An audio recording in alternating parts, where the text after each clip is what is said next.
कलाकाराचे हात जेव्हा कुंचलातून रंगांची उधळण करतात तेव्हा केवळ चित्र साकारत नाही तर त्यांच्या स्वप्नांना आणि त्यांच्या जगण्यालाही एक नवा अर्थ मिळतो। आपल्या मातीचा गंध, आपल्या परंपरेचा मान जपणाऱ्या पालघर जिल्ह्यातील विक्रमगड तालुक्यात अलोंडे गावच्या सौ राजश्री राजेश रडे यांनी आपल्या वारली पेंटिंगच्या याच कलेतून त्यांनी आपल्या कुटुंबाच्या उपजीविकेचा मार्ग शोधला व सुकर केला आहे। पहिला आम्ही फक्त सगळ्या महिला गृहिणी म्हणूनच होतो। गावाच्या बाहेर किंवा घराच्या बाहेर काही आम्हाला माहिती नव्हतं। त्यानंतर आम्हाला बचत गटाचं माहिती झालं। एका मॅडमनी आम्हाला तशी माहिती दिली, नावं घेतली। त्यानंतर त्यांनी बचत गटाबद्दल माहिती आहे ती सर्व माहिती आमच्यापर्यंत पोहोचवली। त्यानंतर आम्ही सर्व 10 महिलांनी निर्णय घेतला। खरंच गटात गेल्यानंतर काय महत्त्व आहे ते सर्व महिलांनी समजून घेतले आणि जे उमेदचे दशसूत्री म्हणून आहे त्यानुसार आम्ही पूर्ण 10 महिलांचा आम्ही गट तयार केला। आम्ही गटात आल्यानंतर ज्या आम्हाला गटात माहिती मिळाल्या की प्रदर्शनं भरतात, तर आम्ही असं ठरवलं 10 महिलांनी आपला जो पारंपरिक व्यवसाय आहे वारली चित्रकला, तर आम्ही थोड्या पेंटिंग केल्या आणि आम्ही एका प्रदर्शनामध्ये भाग घेतला। त्याच्यामध्ये आमच्या पेंटिंग व्यवस्थित विक्री झाल्या आणि पुढे पण आम्ही असं महिलांनी ठरवले की आपण हाच व्यवसाय पुढे चालू करूया। पहिला सुरुवातीला आम्ही महालक्ष्मी सरस बांद्रा या ठिकाणी भाग घेतला। त्याच्यानंतर आम्हाला जसे सरस मिळत गेले, जसे दिल्ली सरस झालं, दिल्ली नंतर गोवा सरस केलं, गुजरात सरस केलं, केरला सरस केलं, म्हणजे असे अनेक ठिकाणी जे उमेदचे सरस भरवले जातात त्या ठिकाणी आम्ही भाग घेऊन आमची वारली पेंटिंग आम्ही विक्री करतो। प्रत्येक सरसमध्ये जे कस्टमर आम्हाला मिळाले त्यानुसार आम्ही त्यांना घरपोच डिलिव्हरी केलेले आहेत आणि त्याच्यानंतर आम्ही पुढे पण जाऊन जे प्रायव्हेट एक्झिबिशन असतात त्याच्यामध्ये सुद्धा आम्ही भाग घेतले। सध्या आमचं 50,000चं उत्पन्न फक्त वर्षाचं, त्याच्यानंतर आम्ही 1 लाखावर गेलो। तसं वाढत वाढत आता जे आमचं उत्पन्न आहे वार्षिक उत्पन्न ते आता 5 ते 6 लाखावरती गेले आणि त्यानंतर आम्हाला अमेरिकेला जाण्याची संधी मिळाली उमेद अभियानाकडून। आणि अमेरिकेचा प्रवास म्हणजे जे विमानात बसणं आमचा पहिल्यांदाच अनुभव होता। त्यामध्ये आम्ही 4 महिला ज्या होतो तिथे गेल्यानंतर जो अनुभव आम्हाला शिकायला मिळाला तो खूप छान होता। राजश्री ताईंच्या आयुष्यात नियतीची परीक्षा अटळ होती। लॉकडाऊनच्या काळोखात जेव्हा सारे रस्ते बंद झाले, उत्पन्नाचे स्रोत आटले, तेव्हा राजश्री ताईंसमोर एक मोठं आव्हान उभं राहिलं। हातातील काम थांबले पण मनातली उमेद कायम होती आणि याच कठीण प्रसंगात त्यांना तारून नेले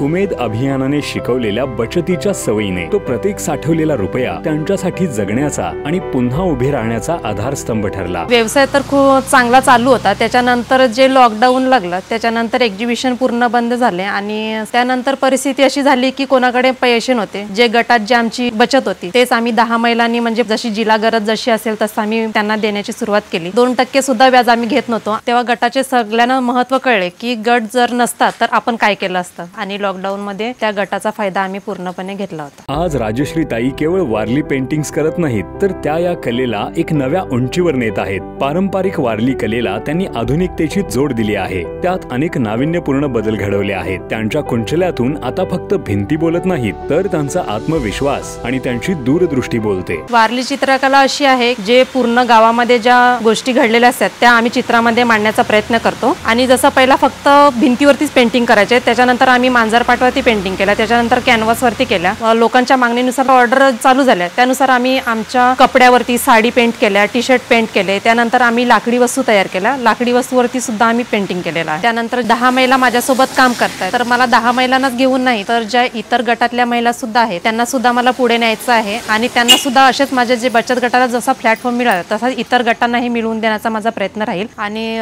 जे घे भरारीचं आम्ही ट्रेनिंग घेतलं त्याच्यामध्ये बिझनेस मॅनेजमेंट असे विषय होते। कस्टमरशी कसं बोलायचं, कसं राहायचं, आपला माल कसा पोहोचवायचा, ट्रेनिंग मध्ये ते पूर्ण शिकवलं गेलं। आणि मी उमेद बद्दल एवढं सांगेन, आज उमेद होतं म्हणून आमचा व्यवसाय एवढा पुढे गेला आणि त्याचा आम्हाला खूप फायदा झाला। त्याबद्दल मी उमेद अभियानाचे मी खूप खूप आभार मानते।